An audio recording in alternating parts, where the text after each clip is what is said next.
Hi welcome back to my channel. ఈరోజు కథ mister Raavan 7వ భాగాన్ని వినేద్దాం. సాహికి ఏం అర్థం కాలేదు. ఫస్ట్ షాక్లో ఉండిపోయింది. జై అదేమీ పట్టించుకోకుండా సరూకి ఒక లుక్ ఇచ్చి ఇంటెన్సిటీ ఇంకొంత పెంచాడు. హాలీవుడ్ సినిమా చూస్తున్న లెక్కనే జై అని సరు అరిచిన అరుపుకి కానీ తెలియలేదు సాహికి తన చెల్లి అక్కడే ఉందని, తన ముందే జై కిస్ చేస్తున్నాడని. వదలండి అని గొనుగుతూ ఉంది సాహి. అక్కడ బాబు ఎందుకు వింటాడు? తన పని తాను కానిస్తున్నాడు. సరు ఆవేశంగా వచ్చి జైని వెనక్కి లాగడానికి చూస్తే అబ్బే అస్సలు, పైగా డిస్టర్బ్ చేస్తుందని చేత్తో నెట్టేశాడు బయటికి పొమ్మని. నేను వెళ్ళి గాయత్రి అంటే తీసుకొని వస్తాను జై అంది ఆఖరిగా. ఇంకేముంది? సరు గొంతు జై హ్యాండ్స్లో విలవెల్లాడింది. సాయి కంగారుగా వదలండి అంటూ విడిపించడానికి చూసింది కాబట్టి బ్రతికిపోయింది. ఏంటే బ్లాక్మెయిల్ చేస్తున్నావా? మా మామ్కి చెప్తానని. నాకు తెలిసే మీ అమ్మ బుద్ధి నీ బుద్ధి. నా ఆస్తి కోసం డివోర్స్ ఇస్తానన్న ఒప్పుకున్నారు. సాహిని లవ్ చేస్తున్నానని చెప్పగానే దానికి వేరే వాడితో పెళ్లి చేసేయడానికి సిద్ధమైపోయారు. పైగా దానికి వాడంటే ఇష్టం, తోటకూర కట్ట అంటూ నాకే బిస్కెట్స్ వేస్తానా? అంత పిచ్చి నా కొడుకులా కనిపిస్తున్నానా అని అరిచాడు జై. కాదని దాన్ని చెప్పమను అని సవాల్ విసిరింది సరు. జై సాహిని చూస్తాడు. తల దించేసింది నిజం చెప్పలేక. Sahi, I will kill you, speak out dammit అని గోడకి పంచిచ్చాడు జై. ఆ సౌండ్కి బెదిరిపోయిందే తప్ప సాహి నోరు విప్పలేదు. సరు వంకరగా నవ్వి, చూసావా, దానికి మా మామయ్య అంటేనే ఇష్టం, నువ్వు కాదు. ఇప్పుడు మనకి ఎంగేజ్మెంట్ కూడా అయిపోయింది. నువ్వు కాదన్న ఆంటీ ఒప్పుకోరు ఇప్పుడు. కానీ నేను మంచిదాన్ని జై, ఇప్పటికి కూడా నీ కాంట్రాక్ట్కి ఓకే అని పెళ్లి చేసుకుంటాను అంది సరు. ఎందుకంటే జై వేరే ఏ విధంగా అయినా పెళ్లి క్యాన్సిల్ చేస్తాడేమని భయం. అండ్ తనకి తెలీదు జై సాహిని పెళ్లి చేసుకోవాలనుకుంటున్నాడని. సో ఎంతో కొంత తన మాట వింటుందని జై అనుకోవాలని ఇంకా కాంట్రాక్ట్ పెళ్లికి రెడీ ఉన్నట్టు కలరింగ్ ఇచ్చింది సరు. జైకి అవేం ఎక్కట్లేదు. సైలెంట్గా ఉన్న సాహిని కోపంగా చూస్తున్నాడు. సరు కూడా సాహిని చాలా కోపంగా చూస్తూ కిందికి వెళ్ళిపోయింది.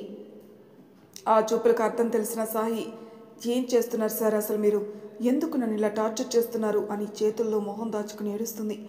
జై తాపీగా చైర్లో కూర్చుని, నీకు అర్థం కావట్లేదు సాహి, అది నీ మీద ట్రిక్ ప్లే చేస్తుంది. ఇలా భయపెట్టి నా నుంచి దూరం చేయడానికి. ఎందుకు భయపడుతున్నావు వాళ్ళకి? చెప్తే నమ్ముతాడా అతను? అవును అనిపించలేదు సాహికి. ఎందుకంటే ఆ ఫోటోలు తనకే నిజమని అనిపించేలా ఉన్నాయి. తన క్యారెక్టర్ తనే బజారును పెట్టుకున్నట్టు అవుతుంది. చెప్పిన యూజ్ ఏముంది? తనకి ఏమీ అతన్ని పెళ్లి చేసుకోవాలని లేదు. మల్లికా సరు పడనివ్వరు. నిలువ నీడ కూడా లేకుండా పోతుందని భయం. వాళ్ళు నన్ను ఎందుకు భయపెడతారు? నాకే గిరి అంటే ఇష్టమని పాడిన పాటే పాడుతుంది. విసురుగా లేచి సాయిని గోడకు లాక్ చేశాడు జై. ప్లీజ్ నన్ను ఇలా చెయ్యొద్దు. మనల్ని ఇలా చూస్తే నా పెళ్ళి ఆగిపోతుందని చేతులు జోడించింది. మండిపోయింది జైకి. కోపంగా ఆ చేతుల్ని విసిరి కొట్టి, ఏయ్ చెప్తే వినిపించుకోవేం? నువ్వు నా సొంతం. You are mine only. Got it? ఆ గొట్టంగాడితో పెళ్ళి అనే పదం నువ్వు మర్చిపోవాలి. ఇంకోసారి కాదని కోపం తెప్పిస్తే నేనేం చేస్తానో నాకే తెలీదు అని అరిచాడు. అతని కోపం చాలా భయం కలిగించింది సాహికి. ఎందుకు అందరూ తనని ఏడిపిస్తున్నారు? బంతిలా అంటూ అటు ఇటు విసురుతూ ఆడుకుంటున్నారు. ఏం చేసిందని తను? తన మనసు బాధ వినిపించుకోరే అని ఏడుపు తన్నుకొచ్చింది. జై కూడా వాళ్ళలాగే బిహేవ్ చేస్తున్నాడు, కానీ లవ్ అంటున్నాడు, కానీ అది తనకే ప్రమాదం అనిపిస్తుంది. ఏం చెప్పలేక ఏడుస్తూ బయటికి పరిగెత్తింది. కోపాన్ని కంట్రోల్ చేసుకుంటూ సిగరెట్ తీసుకుని బాల్కనీలో సెటిల్ అయ్యాడు జై. కట్ చేస్తే కింద హాల్లో మార్నింగ్ వచ్చేటప్పుడు ఉన్న హ్యాపీనెస్ ఇప్పుడు లేక కోపంగా బుసలు కొడుతూ ఒక పక్కన కూర్చుంది సరు. ఎవరైనా వచ్చి పెళ్లి కూతురు అని టీజ్ చేస్తుంటే తనకి ఆ ఫీల్ రాకపోగా ఒంటి మీద కారం పోసినంత మంట. సాహి కిందికొస్తుంటే చూసింది. తన మొగుడు సాహి వెంటపడడం, తన ముందే కిస్ పెట్టడం చూస్తుంటే ఒళ్ళు మండిపోతుంది. రేపు పెళ్ళయ్యాక కూడా ఇలాగే తీసుకొచ్చి తన గదిలో కాపురం పెట్టినా పెడతాడేమో డౌట్ లేదని మల్లికాని వెతుక్కుంటూ వెళ్ళింది. గాయత్రి గారితో వెడ్డింగ్ అరేంజ్మెంట్స్ డిస్కషన్లో ఉన్న మల్లిక సరు ఫేస్ చూసి ఏమైందని కళ్ళతో సైగ చేసింది. రా నీతో మాట్లాడాలి అని కోపంగా చూసింది. వదిన గారు ఇప్పుడే వస్తాను. మీకు నచ్చినట్లు ఏర్పాటు చేయండి. మీరు ఎలా చేసినా మీ రేంజ్కి తగ్గట్టు గ్రాండ్గా ఉంటుంది. నేను వేరే చెప్పాలా అని 32 పళ్ళు చూపించి వెళ్ళింది. చెప్పాల్సినవన్నీ చెప్పేసి మళ్ళీ కొత్తగా చెప్పాలా అంటుందేంటని వింతగా చూశాడు ఈవెంట్ మేనేజర్. ఏంటి నీ యాత్రం? కాసేపు ఆగచ్చుగా. అక్కడ మీ పెళ్ళి ఎలా చేయాలో లిస్టు చెప్తుంటే మధ్యలో వచ్చి అంది మల్లిక. పెళ్ళి ఎవరితో? ఆ సాహితోనా? దాని పెళ్ళికి నువ్వు అలా చేయాలి ఇలా చేయాలని ప్లాన్స్ వేసివ్వు. నేను పని మనిషిలా అన్ని పనులు చేసి అత్తారింటికి పంపుతాను. తర్వాత నువ్వు ఒక చెప్ప నేను ఒక చెప్ప ఎత్తుకుని వీధులంట తిరుగుతాం. ఛీ, ఏం మాటలే అవి? దాని పెళ్ళికి పనులు చేయాల్సిన కర్మ నీకేంటి బంగారం? నువ్విక్కడ ఏర్పాట్లు ఎలా చేయాలని మాత్రమే ఆలోచిస్తే అక్కడ జై దానితో ఫస్ట్ నైట్ కూడా చేసుకొని తల్లిని చేసేలా ఉన్నాడు అని అరిచింది. ష్, అరవకు అంటూ ఒక పక్కకు లాక్కొచ్చి ఏమంటున్నావే అంది మల్లిక. పైన జరిగిన సినిమా అంతా చెప్పింది పాప. ఏంటి నువ్వనేది? నిన్న దానికి నిశ్చితార్థం జరగడం చూశాక కూడా ఇంకా దాని వెంటే పడుతున్నాడా? అదేగా చెప్తున్నాను. గిరిని ప్రేమిస్తుందని తెలిసినా కూడా నమ్మట్లేదు మమ్మీ, మనమే బెదిరించి ఒప్పించామని అంటున్నాడు. ఇలా కూడా అవ్వచ్చు అనే కదే వదినికి అది కడుపుతో కూడా ఉందని చెప్పాను. అది తెలిసి కూడా దాన్నే కావాలంటున్నాడా అని బుగ్గలు నొక్కుతుంది. ప్రెగ్నెంట్ అని తెలియదేమో మమ్మీ. అది సంగతి. ముందు ఆ విషయం చెప్పు. తర్వాత దాని మొహం మీద ఉమ్మేసి నీ చేయి పట్టుకోకపోతే నా పేరు మల్లికని కాదు. కానీ జై నా మాట మీ మాట నమ్మట్లేదు. మరెలా చెప్పేది?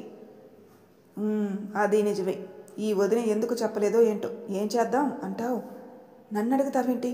నువ్వేగా పందెం కాసి మరీ చూపిస్తాను నీకు జైకి పెళ్లి చేసని. సరే సరే, నేను చూసుకుంటాను. ఈరోజు అయిపోయి రాత్రికి ఏదైనా గట్టి ప్లాన్ వేసి దెబ్బకి ప్లేట్ తిప్పకపోతే పేరు మార్చుకుంటానని శపథం చేసింది మల్లిక. నీ పేరు ఏదైతే నాకెందుకులే కానీ నా పెళ్ళి మాత్రం ఆగకూడదు. జై ఆ దరిద్రం వైపు చూడకూడదు. అదే చెయ్యని తన ఫ్రెండ్స్ దగ్గరికి వెళ్ళిపోయింది సరు. దూరంగా కూర్చుని బిక్కుబిక్కుమంటూ చూస్తున్న సాహిని చూసి అప్పటికప్పుడు ప్లాన్ వేసేసింది మల్లిక. గాయత్రి దగ్గరికి వెళ్ళి కాసేపు మాట్లాడింది. గాయత్రి గారు సరే అని తనకి తెలిసిన గైనకాలజిస్ట్కి ఫోన్ చేసి సాహి కోసం రేపటికి అపాయింట్మెంట్ బుక్ చేశారు. థ్యాంక్ యూ వదిన గారు అని నవ్వింది మల్లిక. ఫంక్షన్ అయిపోయి సరు వాళ్ళు వెళ్ళిపోతున్నారు. కార్ ఎక్కుతూ డోర్ క్లోజ్ చేసిన సాహి అనుకోకుండా పైకి చూస్తూ సిగరెట్ కాలుస్తూ సైట్ కొడుతున్నాడు జై. సాహి తన కేసు చూడగానే వింక్ చేసి పెదాలు సున్నాలా చుట్టాడు. భయంగా తల తిప్పేసింది. కానీ ఇది సరు కూడా చూసేసింది. పఫ్ పీల్చి పొగ గాలిలోకి స్టైల్గా వదిలేస్తూ సరువుకి కూడా జలక్కిచ్చాడు జై. అదెలా ఉందంటే నువ్వు నాకు లెక్కలోకి రావన్నట్టు చెప్తాను. కొడితే మామూలు దెబ్బ కొట్టను మిమ్మల్ని అనుకుంటూ సాహిని నమిలేసేలా చూస్తూ కారు ఎక్కింది. వాళ్ళు వెళ్ళిపోయాక జై ఆఫీస్కి వెళ్ళాడు. గాయత్రి గారు మరోసారి సరువుతో పెళ్లి యాక్సెప్ట్ చేయమని అడిగే ఛాన్స్ ఇవ్వకుండా వెళ్ళిపోయాడు. మల్లిక ఇంట్లో. మల్లిక సీను సరులకి సాహిని చుట్టుపట్టుకుని ఈడ్చి మరీ కొట్టాలనిపిస్తుంది. కానీ జై వలన ఆగిపోతున్నారు. ముగ్గురు రూమ్లో కూర్చొని ఎలా ఆపాలి ఇదంతా అని తెగ చించేస్తుంటే సాహి స్టోర్ రూమ్లో మూలన కూర్చొని తన జీవితం ఎట్టుపోతుందో తెలియక ఆవేదన పడుతుంది. జై దానిని చూస్తుంటే నాకు చాలా కంపరంగా ఉంటుంది మమ్మీ. మన ఇంట్లో పని మనిషిలా బ్రతుకుతుంది. మనం తినగా మిగిలిపోయిన ఎంగిలి మెతుకులు తినేది. నాకొద్దని బయటపడేసిన బట్టల్ని కట్టుకునేది. అలాంటి దాన్ని ముద్దు పెట్టుకున్నాడు వాడు. నాకు మొగుడు అవుతున్నాడంటే చాలా అసహ్యంగా ఉంది. కానీ జైని వదిలికెళ్ళలేను. ఏదో ఒకటి చెయ్యి మమ్మీ అని కోపంగా అడిగింది సరు. నేను ఆ ప్లాన్లోనే ఉన్నాను బంగారం. అది అల్లుడి జీవితంలో ఒక మరక లాంటిదంతే. నువ్వు బెంగపడుకో. రేపటితో అల్లుడు దాని మొహం కూడా చూడ్డు. ఏం చేస్తున్నావు మల్లిక? ప్లాన్ వేశానండి. అది అమలైతే మన అల్లుడిక మన కూతుర్ని నెత్తి మీద పెట్టుకుంటాడు చూడండి. నమ్మొచ్చా నీ మాటల్ని అంది సరు. ప్లాన్ పూర్తయ్యాక నువ్వే అంటావు చూడు. దీనిలో నువ్వు చేయాల్సిన పని ఒకటి ఉంది. ఏం చేయాలో చెప్పింది. జై నా మాట వినడు మమ్మీ. కానీ ఈ ప్లాన్ సక్సెస్ అవ్వాలి అంటే తప్పదు కాబట్టి ఎలా అయినా వినేలా చేస్తాను. ఎక్కడికి వెళ్తున్నాం పిన్ని అంది సాహి. నీకెందుకే, నోరు మూసుకుని కూర్చోలేవా? నువ్వు అడిగే ప్రతి అడ్డమైన ప్రశ్నకి నేను సమాధానం చెప్పాలా? లేదు పిన్ని, నన్ను తీసుకెళ్తుంటే ఎక్కడికో అని అడిగాను అంతే పిన్ని. సర్లే అని మూతి తిప్పి నాకు ఒంట్లో బాగుండడం లేదు, హాస్పిటల్కి వెళ్తున్నాం. సరు తన ఫ్రెండ్స్ని కలవాలంట, అందుకే నిన్ను తోడు తీసుకెళ్తున్నాను అంది మల్లిక. ఒంట్లో బాగుండడం లేదా? ఏమైంది పిన్ని అని కంగారు పడింది సాహి. నోరు మూసుకుంటావా లేక నన్ను ఇలాగే విసిగించి ప్రాణం తీస్తావా? క్షమించు పిన్ని. ఆ తర్వాత సాహి ఏం మాట్లాడలేదు. ఆటో ఒక పెద్ద మల్టీ స్పెషాలిటీ హాస్పిటల్ ముందాగింది. అంత పెద్ద హాస్పిటల్ సాహి తన లైఫ్లో చూడలేదు. అలాంటి చోట చూపించుకునే స్తోమత వాళ్ళకి లేదు, మల్లిక కూడా లేదు. కానీ జై సంబంధం వల్ల ఇవన్నీ వెతుక్కుంటూ వస్తున్నాయి. గాయత్రి గారి అపాయింట్మెంట్ బుక్ చేయడంతో బిల్ కూడా ఆవిడే కడతాను అన్నారు. సాహిని బయటే ఉంచి మల్లిక మాత్రం లోపల గైనకాలజిస్ట్ని కలవడానికి వెళ్ళింది. రండి, గాయత్రి గారు చెప్పారు మీ గురించే అన్నారు డాక్టర్. ఇది మా అమ్మాయి అండి, రిపోర్ట్స్ అండి. మా ఇంటి దగ్గరలో నాకు చిన్న హాస్పిటల్లో చూపించాం, స్కానింగ్ చేయించాం, కానీ పిల్లకి ఎలా ఉందో అని భయంతో మళ్ళీ మీ దగ్గరకు వచ్చామని ఫైల్ ఇచ్చింది మల్లిక. అందులో సాహి పేరు తప్ప మిగతా అన్నీ వేరే ప్రెగ్నెంట్ లేడీ డీటెయిల్స్ అవ్వడంతో ఆ డాక్టర్కి ఎలాంటి అనుమానం రాలేదు. రిపోర్ట్స్ అన్నీ బాగానే ఉన్నాయి. ఆ అమ్మాయిని ఒకసారి నేను కూడా చెక్ చేస్తాను, తీసుకురండి. తీసుకొచ్చాను డాక్టర్ గారు, కానీ ఆ అమ్మాయికి భయం ఎక్కువ. పైగా ఇంకా పెళ్లి కాలేదు కదా, పైకి చెప్పుకోవడానికి భయపడుతుంది. అందుకని నేనే రిపోర్ట్స్ తీసుకొచ్చాను అని చూసి, మా అమ్మాయికి అంతా బాగానే ఉందా, లేక ఏదైనా సమస్య ఉంటే చెప్పండి, జాగ్రత్తలు తీసుకుంటాం. ప్రాబ్లమ్స్ అయితే ఏం లేవు. బ్లడ్ కొంచెం తక్కువ ఉంది, మంచి ఫుడ్ పెట్టండి. ఎర్లీ ప్రెగ్నెన్సీ కదా, ప్రస్తుతానికి మెడిసిన్స్ కూడా అక్కర్లేదు.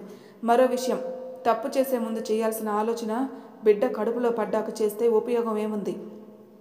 మీరే నయానో భయానో చెప్పి ఈసారి డాక్టర్ని కలిసేలా ఒప్పించండి. తొందరగా పెళ్లి చేస్తే మాటలు కూడా తగ్గుతాయి, లేదంటే తను డిప్రెషన్లోకి వెళ్ళిపోవచ్చు. అలాగే డాక్టర్ గారు, ఉంటాను అని వచ్చేసింది మల్లిక. ఏమన్నారు పిన్ని?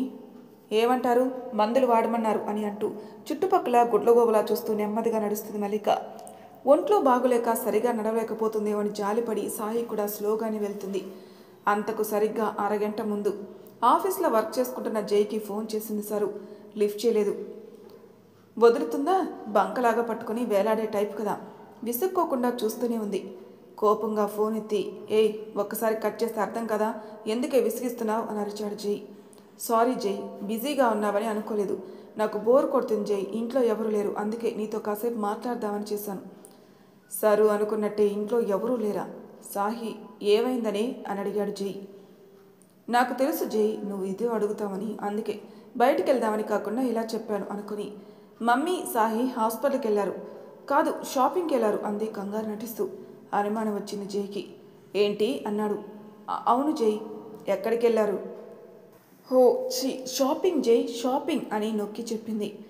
తను చేసే నాటకాలు అతనికి తెలిసిపోతాయని కావాలని డౌట్ వచ్చేలా మాట్లాడింది. జై కూడా సరు ప్లాన్ ప్రకారం వెళ్ళింది షాపింగ్కి కాదని అర్థం చేసుకున్నాడు. మరి నువ్వెందుకు వెళ్ళలేదు? నాకు అక్కడ ఏం పని, సాహికి మాత్రమే కదా. పెళ్ళి నీకు కూడా, మరి నువ్వు బట్టలు తీసుకోవా? అవును, కానీ ఏమో జై, షాపింగ్కి మళ్ళీ వెళ్తాం మేము. ఏ షాపింగ్ మాల్ చెప్పు. పేరా? ఏమో నాకు తెలీదు, నాకు చెప్పలేదు. ఇప్పుడు ఫోన్ చేసి కనుక్కో. అయ్యో అనవసరంగా ఫోన్ చేశానే, ఇప్పుడు ఏం చెప్పాలి అని చిన్నగా అనుకుంది జైకి వినిపించేలా. ఏంటి ఇది ఇంత టెన్షన్ పడుతుంది? ముందు హాస్పిటల్ అని తర్వాత షాపింగ్ అంటుందేంటి? షాపింగ్ అయితే ఆ మల్లికాని తీసుకెళ్తుంది కానీ సాహిని తీసుకెళ్లదే అనుకుంటూ ఆలోచనలో పడ్డాడు జై. సరు. హా జై. సమాధానం చెప్పకుండా నీలో నువ్వే మాట్లాడుకుంటున్నావేంటి? ఏం లేదు జై, ఇప్పుడు వెళ్ళింది పెళ్లి షాపింగ్ కోసం కాదు, అందుకే నాకు అవసరం లేదు కదా, నేను ఫ్రెండ్స్ దగ్గరికి వెళ్ళాలి, నువ్వు పని చూసుకో అని కంగారు పడుతున్న ట్యాగ్ చేసి ఫోన్ పెట్టేస్తుంటే, హే స్టాప్ అని అరిచాడు. ఏంటి జై అంది భయపడుతున్నట్టు. వెంటనే మీ అమ్మకి కాన్ఫరెన్స్ కలిపి ఎక్కడున్నావని అడుగు, రైట్ నౌ క్విక్ అని ఆర్డర్ వేశాడు.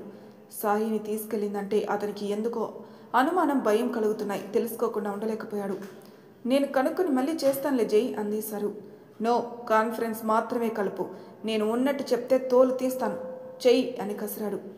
ప్లాన్ సక్సెస్ అవుతుందని సంతోషిస్తూ సరు మల్లికకి కాల్ చేసింది. ముందే మెసేజ్ కూడా పెట్టేసింది, జై ఉన్నాడు కాల్లో అని. మల్లిక పక్కకొచ్చేసి ఫోన్ ఎత్తి, ఏంటి సరు అంది. మమ్మీ ఎక్కడున్నారు మీరు? ఏ షాపింగ్ మాలు? షాపింగ్ మాల్ ఏంటి నీ బొంద, వచ్చింది హాస్పిటల్కి అయితేను. చెప్పానుగా సాహిని చూపించడానికి తీసుకెళ్తున్నానని. హాస్పిటల్ పేరు కూడా చెప్పేసింది మల్లిక. జై కాల్లోని ఉండి కారు తీశాడు. సరే మమ్మీ ఉంటాను అని పెట్టేసింది సరు. జై ఇంకేం మాట్లాడలేదు. సరుకి అదే కావాలి కాబట్టి పిచ్చిదానిలా గెంతులు వేస్తూ, మమ్మీ సూపర్, నువ్వు వచ్చేస్తున్నాడు జై, ఈ రోజుతో సాహి పని అవుట్ అని డ్యాన్స్ వేసింది. మల్లిక జై వచ్చేదాకా ఆగుతూ మెల్లగా నడుస్తూ ఉంది. పాపం ఇవేమీ తెలియని సాహి మల్లిక మీద జాలి పడుతూ ఉంది. జైకి సరు కాల్ చేసింది అరగంట ముందు కాబట్టి జై హాస్పిటల్కి రీచ్ అయ్యే సమయానికి మల్లిక డాక్టర్ని కలిసి బయటికి కూడా వచ్చేసింది. జై ఇంకా రాలేదేంటబ్బా అని చూసుకుంటూ స్లోగా వెళ్తుంది. కిందకు వచ్చేసి కాసేపు కూర్చుందాం సాయి అని వెయిటింగ్ ఏరియాలో కూర్చునింది. జై కార్ హాస్పిటల్ సరౌండింగ్స్లోకి ఎంటర్ అయింది. పదా సాహి, లేట్ అవుతుంది అని నాటకం కంటిన్యూ చేసింది మల్లిక. వాళ్ళకి ఎదురుగా వచ్చి మల్లికని సీరియస్గా చూశాడు జై. అప్పుడే చూస్తున్నట్టు కంగారు పడుతూ చేతిలో ఫైల్ వెనక్కి దాస్తున్నట్టు పెట్టింది మల్లిక. సాహికి తెలియదు కదా వాళ్ళ ప్లాన్, అతను అక్కడెందుకున్నాడని అనుకుంటుంది తను. Sahi, are you okay? Health బాగలేదా నీకు అని ఆత్రంగా అడిగాడు జై. నాకు బాగానే ఉంది సార్.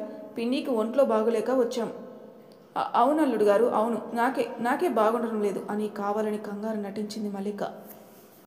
వెనక్కి దాస్తున్న ఫైల్ చూసి ఏంటది అన్నాడు. అతనికి సాహి మీద ఇంకేం చేస్తున్నారు అని డౌటు.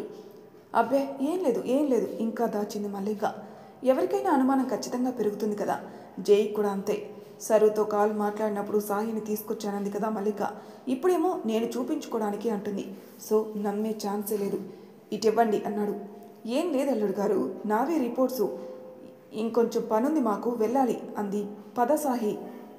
ఆగండి, నేను అడిగింది వినిపించలేదా? ఫైల్ ఇవ్వండి అన్నాడు. అల్లుడు గారు ఇది నాదే. కాదని నేను అనలేదే.